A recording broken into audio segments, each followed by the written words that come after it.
शर्माने की जरूरत नाही, काही घाबरायचं काहीच नाही. मला जबरदस्ती बोलवलं नव्हतं. जबरदस्ती ओके ओके. ये सारे देखिए आप, ये वो लोग हैं जिनको जबरदस्ती, हाथ वर ठेवा, एक मिनट, काय अडचण नाही. ये वो लोग हैं जिनको जबरदस्ती लाया हुआ. Yes, thank you. तो आज इस हॉल में लगभग 30 से 40 ऐसे लोग हैं जिनको जबरदस्ती लाया. और आपको मैं बताऊं कि मुझे भी इस बिजनेस में राधा कृष्ण जेठे sir, Gajanan ji developer sir, इन लोगों ने जबरदस्ती लाया. क्योंकि नेटवर्क इंडस्ट्री में काम करने की कोई इच्छा नहीं थी, नहीं करना चाहता था. लेकिन ये लोग ऐसे थे, बोलते ना वो मराठीत गोचिड माहिती आहे सगळ्या लोकांना, गोचिड, रक्त दिल्याशिवाय मेलं तरी चालेल पण सोडणार नाही म्हणून. आणि बिझनेसमध्ये तीच मानसिकता पाहिजे, सोडणार नाही. जोपर्यंत जॉईन होत नाही तोपर्यंत सोडणार नाही. एकदा, दोनदा, 3 बार, 4 बार, 5 बार आए, समझ में आ गया, स्टार्ट कर लिया. तो मुझे भी यहाँ पे जबरदस्ती लाया गया था. जबरदस्ती लाने का फायदा ये है, 5 महीने पहले मैं पीछे था, 5 महीने के बाद मैं आगे. कितने लोग आना चाहते हैं आगे? Thank you. मतलब मैं तो बात करूंगा जबरदस्ती लाए हुए लोगों को, जो खुद मन से आए हैं वो तो आगे आने वाले, 100% गारंटी. आज का जो सेशन है हमारा, ये केवल मेटाफोर्स का कोई सेमिनार नहीं है, ये एक ट्रेनिंग प्रोग्राम है. और ट्रेनिंग प्रोग्राम से आपने सुना भी होगा कि ट्रेनिंग प्रोग्राम से जिहादी लोग, आतंकवादी लोग मरने को तैयार हो जाते हैं. तैयार होते नहीं होते? yes. बात कर सकते हैं? yes. बोलना पड़ेगा. आतंकवादी लोग मरने के लिए तैयार होते हैं. और हमारे मेटाफोर्स सिस्टम में एजुकेशन अगर लेंगे, सीखने को अगर तैयार होंगे, तो गारंटी है आने वाले 2 महीने, 3 महीने, 5 महीने में यहाँ से 100% करोड़पति बन सकते हैं. क्या चाहते हैं करोड़पति बनना? yes. इतनी यस से तो लखपति भी नहीं बनेगा. चाहते हैं करोड़पति बनना? yes. चाहते हैं करोड़पति बनना? yes. अरे भाई चाहते हैं क्या? yes. ऐसी आवाज होनी चाहिए. और यही आवाज, यही ताकत, ये प्रोग्राम खत्म होने तक हमारे अंदर हमको तैयार रख सकते हैं. यस. बात ही करेंगे, सीखने का प्रयास करेंगे. हो सकता है, क्योंकि देखिए पूरा मेटाफोर्स का जो प्रोजेक्ट है, वो प्रोजेक्ट को निचोड़ के लाया हुआ है 3 घंटे 4 घंटे के इस प्रोग्राम में. 4 घंटे के प्रोग्राम में बहुत ज़्यादा समझ में आएगा ये नहीं बोलूँगा, लेकिन अगर समझ में आ गया और एक छोटी सी बात भी हमारे मन को लग गई कि मुझे मेटाफोर्स क्यों करना है, मेटाफोर्स मला का करायचं हे जर समजलं, कारण लागेल ना प्रत्येकाला, कोई हर व्यक्ति को एक कारण होना चाहिए क्यों करना है. और एक कारण अगर किसी को मिल जाए कि मुझे क्यों करना है, तो यकीनन हर व्यक्ति आने वाले 3 महीने के अंदर, 4 महीने, 5 महीने लखपति, करोड़पति बन सकता है. जैसे कि मैडम ने अभी कहा था शायद कि कोई लोग, सर ने कहा था, कोई लोग रेंगते हुए कर रहे, तो कोई लोग भागते हुए पैसा कमा रहे. मेटाफोर्स की बात नहीं कर रहा हूँ, बाहरी दुनिया में. जैसे सर ने एक उदाहरण दिया कि जैसे जन्म दिया उसी तरह मरना नहीं है, हमको कुछ अलग करके जाना है, अलग तरीके से काम करना है. और अलग तरीके से अगर काम करना है, तो जो आज की तारीख में हम लोग काम कर रहे हैं, थोड़ा सा सीखना पड़ेगा. जिन लोगों ने सीखा है उन लोगों को हमने देखा है यहाँ पर, जो लोग सारे के सारे आगे आए हैं. आगे की लाइन में वही लोग बैठे हैं जिन लोगों ने इस सिस्टम को समझ लिया. कोई समझाने वाला नहीं था, कोई एजुकेशन देने वाला नहीं था, कोई अपलाइन नहीं थी, किसी ने उनको नहीं बुलाया था कि सर मेटाफोर्स के बारे में सीखना है, हम आपको सिखाएंगे. लेकिन तैयारी थी इन लोगों की सीखने की. जिन लोगों ने सीखा उन लोगों ने पाया. क्या चाहते हैं सब सही माने में? yes, वास्तव में चाहते हैं? yes, झोपायचं असेल तर झोपायचं नाहीये, ताड बसायचं. आम्हाला चेअर एकदम साध्या आणलेले आहेत, रिलॅक्स बसायचं नाहीये, ताड बसायचंय. पुन्हा एक रिक्वेस्ट करेल, ज्यांचे कोणाचे मोबाईल असतील, आहेत प्रत्येकाकडे, त्यांना स्विच ऑफ करायचा आहे. सायलेंट पण नाही, वाइब्रेट पण नहीं, कोणालाच फोटो काढायचे नहीं है. कोई भी अपने फोटो नहीं निकालेगा. एक फोटो निकालने का जिम्मा एक व्यक्ति पे दिया हुआ है, वो निकालेंगे. सभी लोगों के पास वो फोटोज अपने अपने अपलाइन के जरिए आ जाएंगे. कोई भी बीच में नहीं उठना है. अभी आगे, अभी से लेके 1.5 घंटे तक का हमारा एक पहला सेशन चलेगा. उसके बाद एक ब्रेक लेने वाले, उसके बाद फिर एक लास्ट वाला जो ट्रेनिंग सेशन रहेगा, वो एक्चुअल में क्या होगा और किस तरह से होगा वो समझाया जाएगा.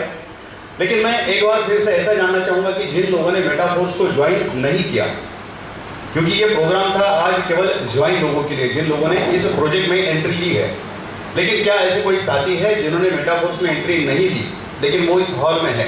प्लीज काही अडचण नाही, हात वर करायचं आहे, तुम्हीच नाही अनेक लोक आहेत. प्लीज एक बार खडे होंगे अपनी जगह पे, ओवर आने का प्लीज. आमचे पाहुणे आहेत तुम्ही लोक सगळे, अपनी जगह पे खड़े रहेंगे. यस, ये सारे लोग बस हो जाए. नाही नाही, काही अडचण नाही ताई, काहीच प्रॉब्लेम नाही, काही टेन्शन नाही. हा एक परिवार आहे, मेटाफोर्स हा एक परिवार आहे आणि या परिवारामध्ये आलेले आपण सगळे लोक पाहुणे आहात. ज्यांनी बोलवलं त्यांची चूक आहे, तुम्ही बोलवलं कारण आज जॉईन लोक होते, पण तुम्ही आले जातात, आले तर पाहुणे. पाहुण्यांचं स्वागत कोणी करायचं? कोणी करायला पाहिजे? कोणी करायला पाहिजे? आणणाऱ्याने करायला पाहिजे की नाही? मग तुम्ही सगळे आम्ही एका परिवाराचे लोक आहेत. हे लोक जोपर्यंत तुम्ही जोरदार टाळ्या वाजवणार नाही, हे बसणार नाही आणि बसणार नाही तोपर्यंत पुढचा कार्यक्रम चालणार. जोरदार टाळ्या यांच्यासाठी.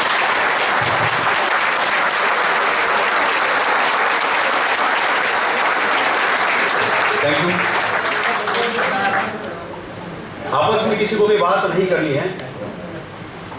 5-10 मिनट हम लोग अभी एक बार स्टार्ट होने के बाद में आपस में कोई भी बात नहीं करेगा. पड़ोस वाला नहीं, आजू बाजू वाला नहीं, अपलाइन नहीं, डाउनलाइन नहीं, पीछे नहीं देखना है, किसी को इशारे से बोलना नहीं है. जो आएगा वो आएगा. अगर किसी का व्यक्ति आने का बाकी है तो अगर वो औरंगाबाद से शेगांव तक आ सकता है तो शेगांव में आने के बाद भास्कर हॉल का पता वो पूछ भी लेगा और यहाँ पहुंच भी जाएगा. क्योंकि मैंने अभी 2-3 लोगों को बाहर देखा. मैंने उनको बोला सर क्यों आप बाहर होते हो? सर माझी 2 माणसं यायची बाकी है. तो क्या वो 200 किलोमीटर से दूरी से अगर आ रहा है तो क्या 2 किलोमीटर की दूरी वो तय नहीं कर पाएगा? वो 100% करने वाला है. अगर जी अगर कोई बाहर है तो उनको अंदर बुला लीजिए. इसके बाद जो नया व्यक्ति आएगा उन्हीं को अंदर देना है. यहाँ से अंदर बाहर, यहाँ से अंदर कोई बाहर अगर निकलता है तो उनको ऑफिस एंट्री देनी नहीं आपको. स्टार्ट करेंगे? शुरू करेंगे? बस यही जज्बा रखना है. का नाम संतोष वाकरे. पिछले 5 महीनों से इस खूबसूरत मेटाफोर्स नाम सिस्टम को सीख रहा हूँ, सीखने का मैं प्रयास कर रहा हूँ. प्रोजेक्ट ने क्या दिया क्या नहीं दिया इन विषयों पे तो बातें करेंगे, चर्चा होगी भी यहाँ पर. लेकिन आज का जो हमारा सेशन है ये ट्रेनिंग सेशन है. लेकिन हमारे बीच हमारे कई सारे नए साथी हैं और कई सारे ऐसे भी साथी होंगे जिन्होंने ज्वाइन तो हाल ही में किया लेकिन उनको भी प्लान पता नहीं होगा. क्योंकि यहाँ पर हमारे बीच ऐसे कई सारे लोग होंगे जिनको जबरदस्ती ज्वाइन किया होगा. वे कहते ना वो जीजा जाता है तो जीजा जाता है साले के पास और तुला ज्वाइन करावंच लागते. करायला नाही तर मग खूपच तू दिसतोय कोण. हाँ झालं असं करते. आमच्या हमारे मैडम ने मक्का सर मैडम ने उनके अंकल को ज्वाइन किया. काका करावंच लागते. आए हैं अंकल यहाँ पे अभी. यस, अंकल को ज्वाइन करने की इच्छा नहीं थी. अंकल ने सीधा ही बोल दिया अभी कि यार मुझे तो बिजनेस करना नहीं था लेकिन अब हमारी बेटी ने बोल दिया तो ज्वाइन तो करना पड़ेगा. तो ऐसे जबरदस्ती किए हुए भी कई सारे लोग होंगे. कुछ लोगों ने प्रभाव में ज्वाइन किया होगा. प्रभाव होता है कि यार मैडम ने तो बिजनेस ज्वाइन कर लिया, मैडम तो एक टीचर होने के बावजूद अगर मैडम पैसा कमा रहे हैं तो फिर हम भी कमा सकते हैं, तो उसको कहा जाता है प्रभाव. कुछ लोगों को जबरदस्ती किया होगा, कुछ लोगों पे प्रभाव आया होगा और प्रभाव से ज्वाइन किया होगा. लेकिन एक तीसरी कैटेगरी है जिन लोगों ने इस बिजनेस को समझ के ज्वाइन किया, जिन लोगों ने इस बिजनेस प्लान को समझ के ज्वाइन किया और वही लोग सक्सेस हुए जिन लोगों ने इस प्लान को समझ लिया. क्योंकि प्रभाव कुछ समय तक कायम रहता है. गुलाबाचं फुल असतं, वास काही वेळापर्यंत असतो की नाही. मंदिरात गेलं तर मंदिरात गेल्यानंतर काही वेळापर्यंत आमच्या मनामध्ये भक्ती तयार होते आणि बाहेर आली की भक्ती संपून जाते तर देव पण लक्षात येत नाही. प्रभाव कुछ समय तक काम करता है लेकिन बाद में परमानेंट काम नहीं करता. लेकिन अगर हमने इस बिजनेस प्लान को समझ लिया और समझ के अगर काम किया तो डेफिनेटली वो प्लान परमानेंट हमारे साथ रहेगा, वो नॉलेज परमानेंट हमारे साथ रहेगा. हर चीज का, हर बिजनेस का एक रूल होता है, एक बिजनेस प्लान होता है. वो प्लान ही उस बिजनेस की आत्मा होती है. जिन लोगों ने उस आत्मा को समझ लिया उन लोगों ने अच्छा खासा पैसा कमाया. आप लोग यहाँ पे किस लिए आए हो? 20-25 लोग पैसे कमाने के लिए आए. बाकी लोग किस लिए आए? शेगांव दर्शन के लिए. पैसा कैसा कमाया जाता है वो सीखने के लिए हम लोग आए. किस लिए आए? सीखने के लिए आए. किस लिए आए? किस लिए आए हैं? किस लिए आए हैं? पैसा कैसा कमाना है ये सीखने के लिए आए. मेटाफोर्स का प्लान क्या है, इन पहले प्लान हम समझेंगे एक बार, उसके बाद धीरे धीरे आगे आगे चलेंगे. अगर किसी के पास भी नोट करने के लिए डायरी है तो डायरी पे लिख सकते हैं. मेटाफोर्स का प्लान क्या है. एक बार जोरदार तालियां बजाएंगे. मैं तालियां इसलिए बोल रहा हूं कि आपको नहीं दिख रहा है पड़ोस वाला सो रहा है, लेकिन मुझे यहां से दिख रहा है कि कुछ लोग सो भी रहे हैं.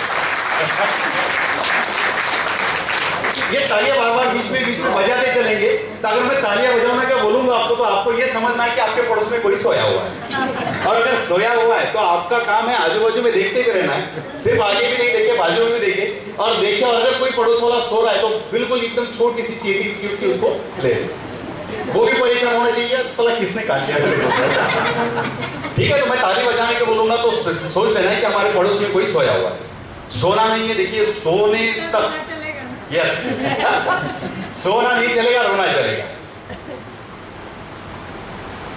सोने की वजह से कभी भी पैसे नहीं आए।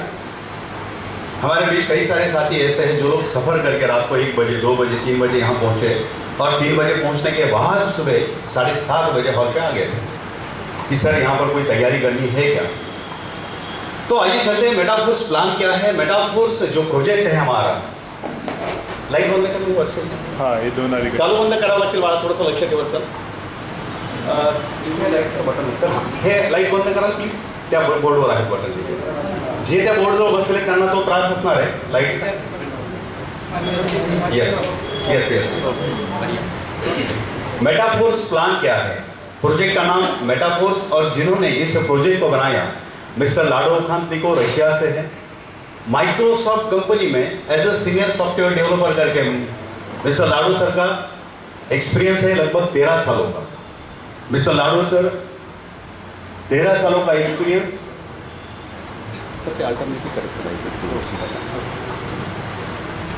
मिस्टर लाडो सर की अगर बात करेंगे तो माइक्रोसॉफ्ट कंपनी में as a senior software developer करके इनका 13 सालों का एक्सपीरियंस है। जनवरी 2020 में इन्होंने दुनिया का पहला डिसेंट्रलाइज प्रोजेक्ट बनाया।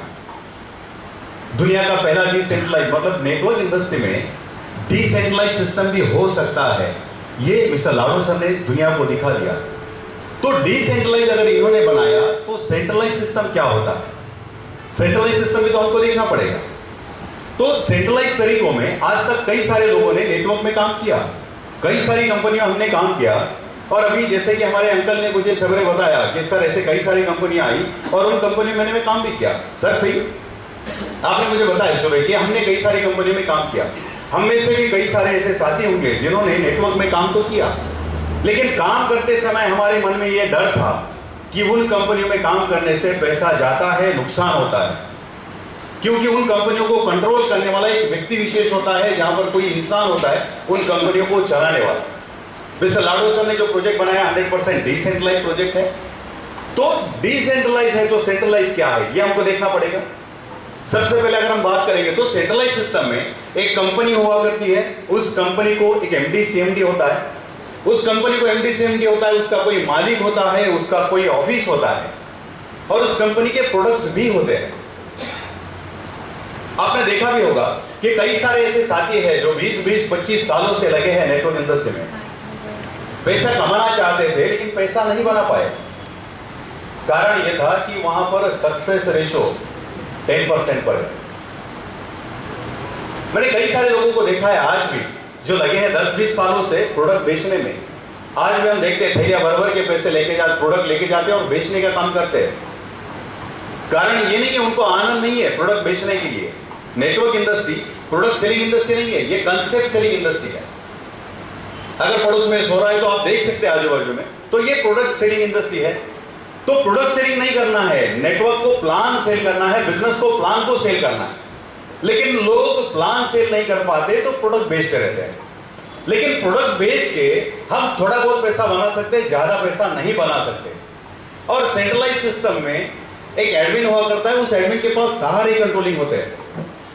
वो एडमिन अगर चाहे तो वो प्लान का बदलाव कर सकता है, प्लान में बदल कर सकता है, उसका पीवी बदल सकता है। अगर वो चाहे तो आपके लेग शिफ्टिंग, आईडी टर्मिनेट वगैरह ये सारे सिस्टम चलते हैं सेंट्रलाइज तरीकों में।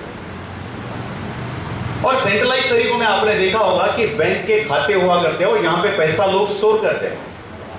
लोग वहां पर पैसा स्टोर करते हैं और जहां पर हमने पैसा डाला है, जहां पर पैसा स्टोर होगा तो गारंटी है वहां पर स्कैम हो सकता है। जहां पैसा स्टोर होगा वहां स्कैम होगा। और सेंट्रलाइज सिस्टम में आपने देखा होगा कि यहाँ क्लोजिंग होती है 30 दिन की, 40 दिन की। मतलब काम आज करेंगे तो पैसा 30 दिन के बाद मिलेगा, 40 दिन के बाद मिलेगा।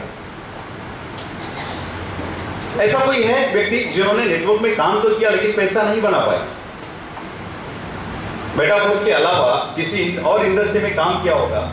हमारे गणेशकर साहब है। सर प्लीज एक बार खड़े रहेंगे, क्योंकि देखिए ये हम प्लान भी करेंगे और ये ट्रेनिंग सेशन भी है हमारा, तो बातें भी करेंगे, चर्चा भी करते रहेंगे और सीखना भी है हमको। Mic please. तो नेटवर्क में काम तो किया हमने, काम करने के बाद काम करेंगे आज काम करते थे तो पैसा कब मिलता था सर? हमने अगर आज तक काम किया तो पैसा कब मिलता था? जब प्रोडक्ट सेल होता है तभी पैसा मिलता है। लेकिन आपका जो पेआउट बनता था वो कितने दिनों के बाद मिलता था? 30 दिन के बाद। 30 दिन 40 दिन के बाद वो पेआउट मिलता था। Thank you sir.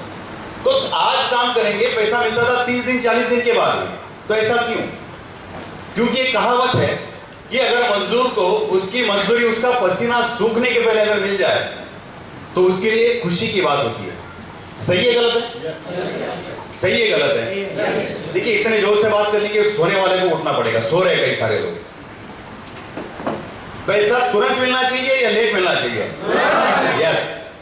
तो पैसा तुरंत मिलना चाहिए। तो सेंट्रलाइज सिस्टम में कंपनी होती है, एमडी सीएमडी मालिक होता है, ऑफिस होता है, प्रोडक्ट्स होते हैं और उसका बैंक का अकाउंट होता है, और अकाउंट होने के बावजूद वहां पे प्रॉब्लम आते हैं और क्लोजिंग की बात करेंगे तो 30 दिन 40 दिन के बाद ये क्लोजिंग होती है। लेकिन metaphor system mister Lado sir ने जो प्रोजेक्ट बनाया, उस प्रोजेक्ट को मिस्टर लाडो सर ने डिसेंट्रलाइज बना दिया। डिसेंट्रलाइज मतलब किसी भी व्यक्ति विशेष का कंट्रोल यहाँ पे नहीं रहता। डिसेंट्रलाइज प्रोजेक्ट में इसमें कोई कंपनी नहीं होती, इसका कोई एमडी सीएमडी नहीं होता, इसका कोई मालिक नहीं होता। जिसने इस प्रोजेक्ट को बनाया, मिस्टर लाडो सर ने एक बार प्रोजेक्ट को बनाया, इसको ब्लॉकचेन के ऊपर डिप्लॉय कर दिया। ब्लॉकचेन के ऊपर डिप्लॉय करने के बाद उनका मालिकाना हक खत्म हो जाता है और वो कहलाते हैं क्रिएटर।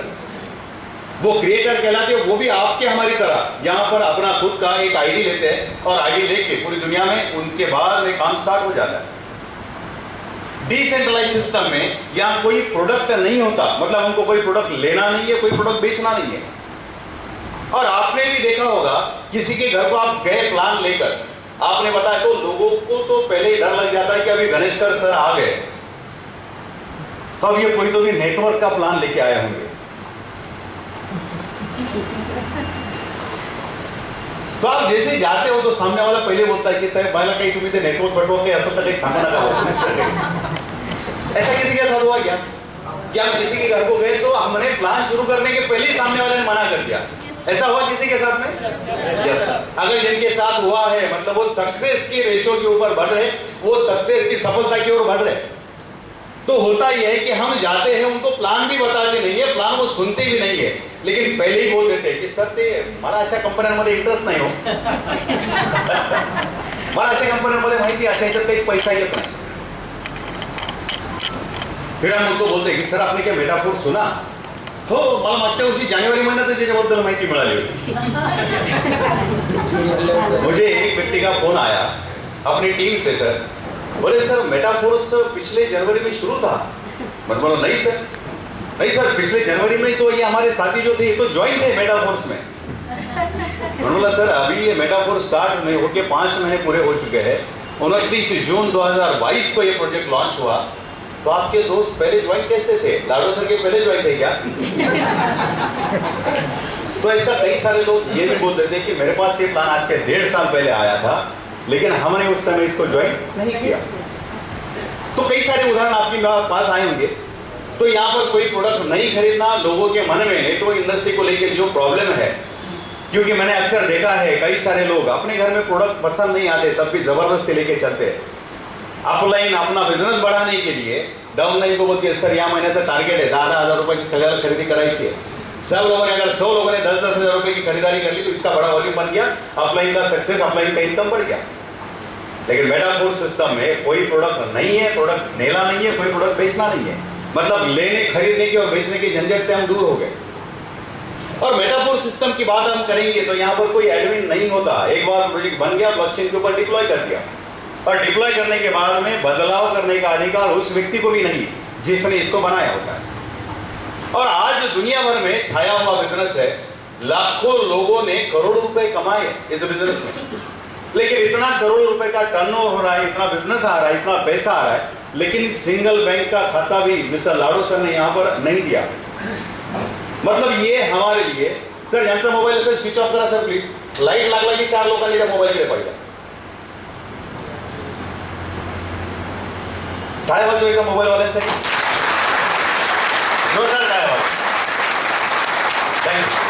आता ज्यांच्या कोणाचा मोबाईल चालला येईल, ज्यांचा कोणाचा मोबाईल वाचला तर त्यांना पुढे बोलून सत्कार करू. हा काळजी आपल्याला आपली घ्यायची आहे काय, बरं का? तयारी आहे. आणि काही लाजण्याचं घाबरण्याचं कारण नाही, आपला सत्कार होतो हेच फार मोठी गोष्ट आहे. पण काय जर 5 मिनिटं गेले की नाही आमचे, डिस्टर्ब करणारे घटक कोणतेच नहीं पाहिजे. डिस्टर्ब होने वाला कोई भी चांस हमको नहीं लेना, क्योंकि यहाँ पर इस प्रोजेक्ट को सुनने के लिए, आज की मीटिंग को अटेंड करने के लिए लगभग 700 किलोमीटर दूरी से भी यहाँ पर लोग आए. 500 किलोमीटर से ज्यादा कितने लोग आए प्लीज? 500 किलोमीटर से ज्यादा. यस. तो देखिए ये 500 किलोमीटर दूरी से ये लोग आए हैं. कल दोपहर को या कल शाम को ये लोग निकले हैं. तो हमारा कोई अधिकार नहीं बनता, जो लोग 4 घंटे की मीटिंग को सुनने के लिए 12 घंटे से निकले हुए तो उनको डिस्टर्ब करना हमारा कोई अधिकार नहीं है. प्लीज अपने मोबाइल को या अपने हालचाल को रखना है अपनी जगह पे. तो एक मेटाफोर सिस्टम में यहां पर जैसा हमने बात कर रहे थे कि एडमिन यहां पे नहीं होता मतलब यहां पर बदलाव नहीं होता, और बदलाव नहीं होगा तो जो प्लान बना है वो आज भी ऐसा ही रहेगा. आज के 6 महीने के बाद, 6 साल के बाद भी, लेकिन ये प्लान उसी तरह से काम करेगा जिस तरह से आज कर रहा है. और डिसेंट्रलाइज सिस्टम में यहां पर कोई बैंक का खाता नहीं. हम बात कर रहे थे लाखों लोगों ने करोड़ों रुपए कमाए, लेकिन एक सिंगल बैंक का खाता भी मिस्टर लाडू सर ने नहीं दिया है. बहुत ज्यादा ट्रांसपेरेंसी यहां पर उन्होंने रखी है. और क्लोजिंग की अगर हम बात करेंगे तो यहां पे जो बिजनेस आप करते हो, जैसे ही आप अपने प्रोजेक्ट को किसी के साथ रेफर करते हो, वैसे ही तुरंत जिसकी भी ज्वाइनिंग होगी तो फ्रैक्शन ऑफ सेकंड जिसका इनकम बनता है वो उसके खाते पे चला जाता है. 1 सेकंड भी नहीं लगता अपना पैसा अपने खाते में आने के लिए. आपके वैलेट में आता है. वो वैलेट में आने के बाद यहाँ पर बिजनेस होता है हमारा डॉलर के साथ. वो डॉलर से पैसा आता है तो वो डॉलर से पैसा आएगा कैसा, वैलेट में कैसा लेना है, बैंक में कैसा लेना है, इन सारे बातों पे आज चर्चा करेंगे. लेकिन हम उसके पहले देखें कि हमने कि पिछले कई सालों से हम देखते आ रहे हैं कि हमारा जो चलन है, जो हमारा पैसा है, उस पैसे में बदलाव कैसे हुआ, उसमें तरक्की क्या हुई, बदलाव कैसे होता गया. क्योंकि कहा जाता है परिवर्तन संसार का नियम, और हर चीज में बदलाव आता गया. अगर हम बात करेंगे पहरावे से तो उस एक पुराना समय था, उस समय धोती पहना करते थे. स्कूल में बच्चा जाता था तो वो भी धोती पहनता था. फिर धीरे धीरे समय बदल गया, फिर बेल बॉटम आए, तो फिर पैंट आई, फिर जीन्स पैंट आए, फिर टी शर्ट पे आए. जमाना बदलता गया. हमने हमारे बालों की स्टाइल को बदला, हमने कपड़ों की स्टाइल को बदला, हमने हमारे रखाव को बदला, हमारे चलन में भी उसी तरह का बदलाव हुआ. एक समय था जिस समय बार्टर सिस्टम हुआ करता था, आज से 700-800 साल पहले. उस समय पैसा नहीं था, किसी के पास में करेंसी नहीं हुआ करती थी. उस समय सिस्टम था वस्तु लेन देन पद्धति उसको कहा जाता था. अगर एक के पास गेहूं है तो गेहूं देना है, दूसरे से ज्वारी लेके आनी है. फिर समय बीतता गया, राजा महाराजों का जमाना आया, और राजा महाराजों के जमाने में ये सोने की सिक्के आए, गोल्ड कॉइन आए. अगर कोई राजा युद्ध में हार जाता या मारा जाता तो उसमें जो लोगों ने उसके नाम के सिक्के जो कमाए थे वो जीरो हो जाते. फिर नया राजा आता था, फिर नया चलन बनता था, फिर नए सोने के सिक्के आते थे. मतलब आपने जो पुराने सिक्के कमाए वो जीरो.